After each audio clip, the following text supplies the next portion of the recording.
Hello, today we are going to be making shepherd's pie. Firstly, I'm going to start with boiling our potatoes. So I've chopped and peeled potatoes and we have boiled them already, otherwise we'll be watching this video for too long. So they're here on the boil, on this side, nearly done. And we also need boiled water for our stock. So I'm going to pour some boiled water into my jug. I will tell you how much I'm using. So at the moment, I have put in 300 millilitres of water. I'm finished with my kettle, so I'm going to pop it there. Now here we have a vegetarian stock cube. You can use a lamb one, you can use a chicken one, whichever one is up to you. I'm just going to pop that stock cube in my water to let that disintegrate and melt down. I'm going to pop that to the side, over there. My potatoes are ready, so firstly what I'm going to do is I'm going to take them over to the sink. And in my sink I have my sieve. My sieve will always stay in my sink when I am draining. I'm going to take it around and I'm going to give it quite a tiny little shake and I'm going to pour my potatoes in. Lifting my sieve up, my colander, and I'm going to place it underneath my saucepan. So now we have Mrs. pre-prepped some vegetables for us. So we have some carrots, which are diced, finely diced. We have garlic, which is chopped, and we have some mixed vegetables. Now this is frozen mixed vegetables, and in these vegetables we have onions, green beans, peas, carrots, etc. So we have a lot of variety of vegetables in here. So we're going to be using all of those. Now I'm going to place my pan on, my frying pan, my large non-stick frying pan I'm using, and I want to make sure that my pan is not too hot. So firstly, I will put some oil, not too much oil because our lamb naturally has oil in there. So we don't want the dish too fatty. And we're just going to pop it on a bit of a high heat to heat it up quickly. When the oil moves around the pan quite easily, that means it's ready to use. Okay? So it's not overheated, it's just right. Place your hand on top, not inside, not up here, just over it, to see how warm it is, and then you can regulate your temperature on how you see fit. I'm going to take my wooden spoon, and firstly I'm going to cook my meat, my minced meat. So with shepherd's pie we use minced lamb because it's called a shepherd's pie. And when you call it cottage pie, that's used beef mince. If you want it to be super healthy, you can make this with chicken mince, okay? Because it has less fat in there. I'm going to place my bowl by the sink, tidying up as we're going along, really, really important. I'm going to put the heat up a little bit higher now.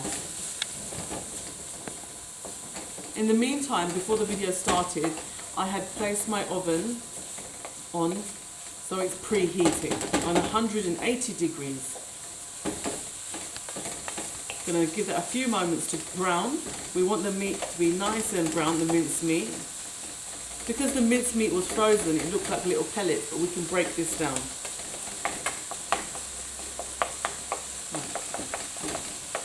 So I have my garlic here, which I am going to crush down a little bit more. Okay. While that's cooking over here, I can do another task here. Okay, there we go. I'm just going to chop that a bit finer. So you will be working in threes. You'll have certain jobs that you will be doing between yourselves. So there'll be one person starting the potatoes firstly. Then you'll have the other person who is chopping the vegetables. So you can bring one carrot in, you can bring one onion in, you can bring in some celery, some sweet corn, whatever vegetables you like to eat, you can use, not a problem. You might as well use vegetables that you will enjoy to eat instead of having the ones in your dish that potentially you might not want to eat. Okay, at this point I'm going to put my garlic in because garlic gives nice flavour to the dish when it is cooking. I finished with my chopping board, so my chopping board will be placed by my sink as we're tidying up as we're going along, and I'm going to give that a quick stir.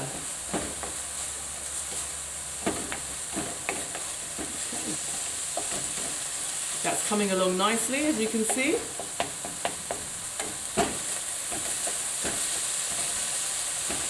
Now my temperature is quite high at the moment because I am frying off the meat. At this point,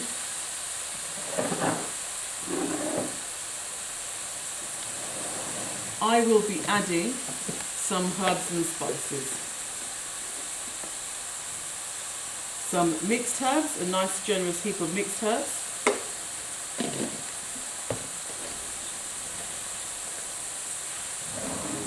A teaspoon of everyday seasoning.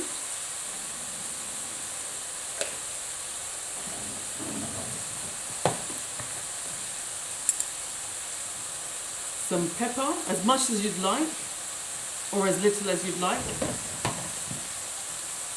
And we are going to be having a teaspoon of salt. There we go. Okay. I'm going to hold off on the chili powder. You don't have to put chili powder in this dish. It's not compulsory. If you do like a bit of spice in your dish, then you can pop some chili powder in. But at the moment, I'm not going to do that because I don't want the chili powder to burn. Okay, so I'm going to let this cook for a short while we get our potatoes ready. Okay, so that's mixed in nicely. I will now add my mixed veg. Because my mixed veg is frozen, this will take the temperature of my dish down. So then I might need to, put the heat a bit higher. Do that quick mix around. Just for a few moments to regulate the heat again. My onions, which are beautifully chopped by Miss.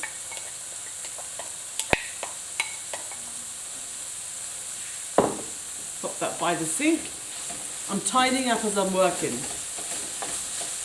because it's important to know what you've got in front of you when you're cooking. If one of my partners was here helping me and they're free, they could start washing. Okay, now at this stage I will be adding my chili powder. I've got a teaspoon of chili powder for flavour.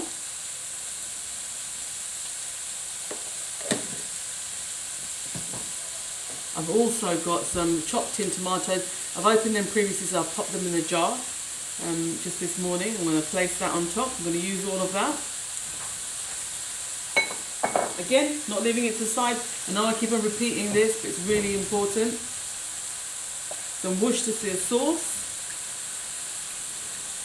A few splashes. And now I will be putting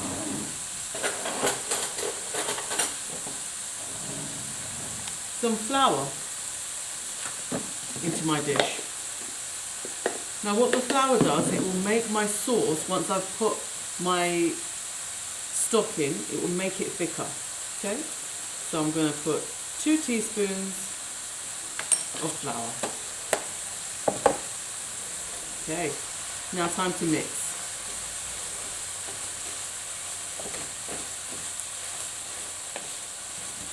Giving that a nice mix.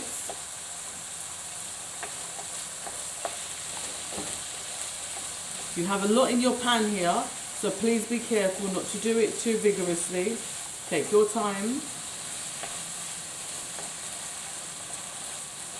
Okay. I'm going to place all my unwanted items by the sink.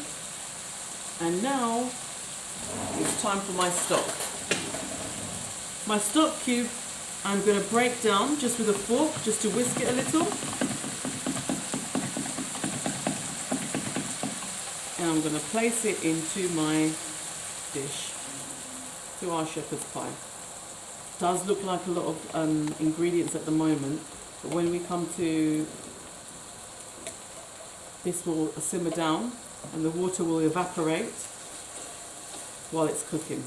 And it will be a nice thick sauce as the flour has helped that happen.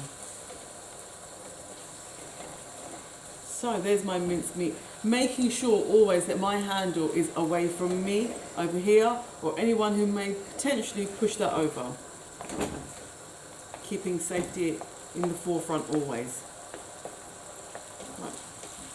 Now the temperature I'm going to bring down a little bit because I want it to simmer and cook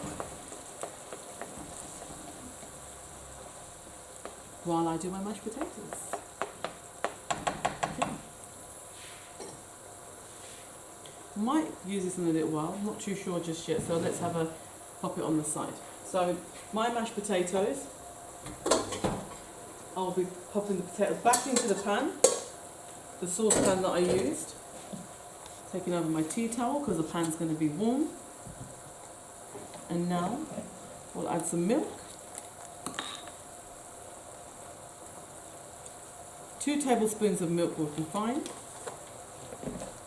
I'll add a knob of butter.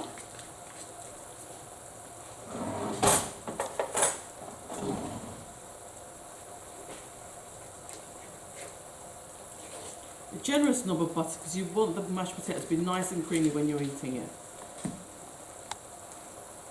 I'm going to add some salt. Now I didn't add salt to my potatoes when I was boiling them, so I can add a little bit more generously. A little bit of pepper for flavour. At home I'd have chilli flakes to pop in here as well, but I don't have chilli flakes, so we are going to miss that. Some grated cheese. A nice handful of grated cheese. And at this point we will have our potato masher. So a little bit of butter still left on there, so I'm just going to put that on there. It's in the sink. Now, because our potatoes are nice and warm still, this process will be a little bit easier for mashing the potatoes. It shouldn't take a minute to do, but you do want to make sure you've mashed them completely, as you want nice, smooth mashed potato.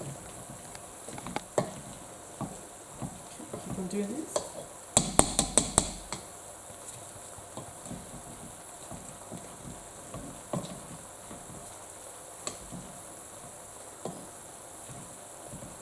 Got a nice smooth mashed potato. Some people prefer it a little bit coarse with your shepherd's pie,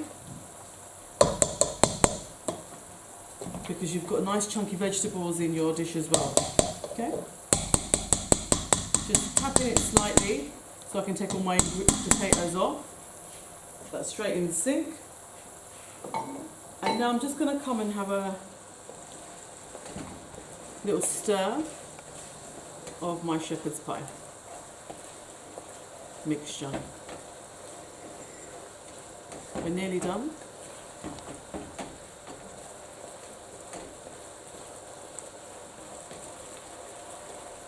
We want to have this a little bit moist, so we don't want to evaporate all of the liquid that we've placed in here. We are going to be placing in the ovens that will help the cooking process, so we do not have to cook it for too long. Okay. Sometimes you can have a look by the colour if you want to add any more ingredients. You can taste it as well. Put the temperature down a little bit. And there we have our mixture. I'm going to move this out of the way. I've taken a dish pan, an oven dish, sorry, excuse me. And I'm now going to pour all of this into my pan. Okay. You can cook more if you need to. So we've got quite a thin layer here, which is not a problem.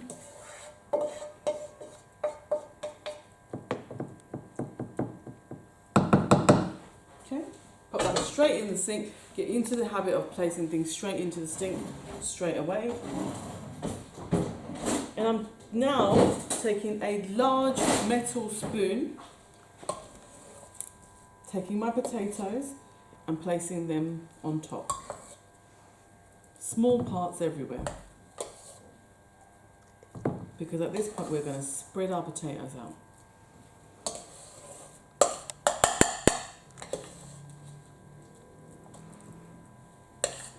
We want to make sure we're taking all of our ingredients out.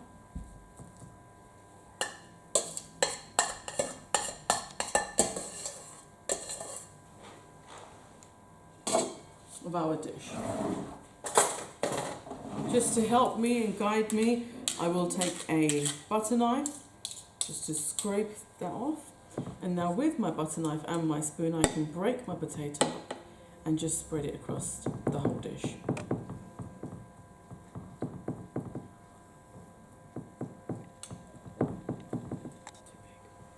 Okay.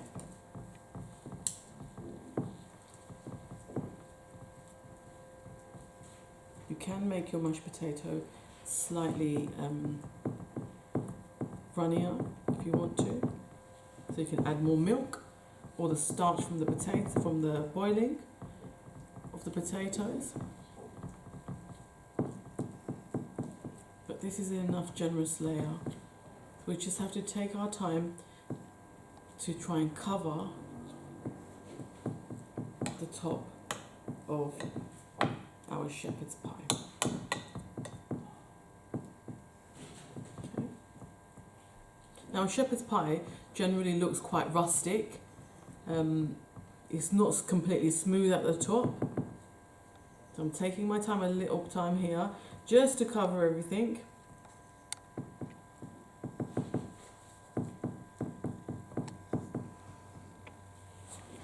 Okay.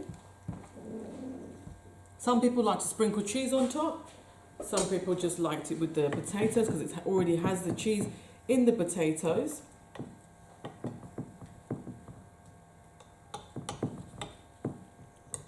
Just pushing some of that veg down and taking the potato to the top. If you want to, you can add more potatoes on top, so you can make or use a smaller dish. Okay, now with my fork, I'm just going to place some indentations to make it look a little bit more rustic than it already does. And I'm going to place this in the oven for 15-20 minutes until it's nice and crispy on top. So enjoy.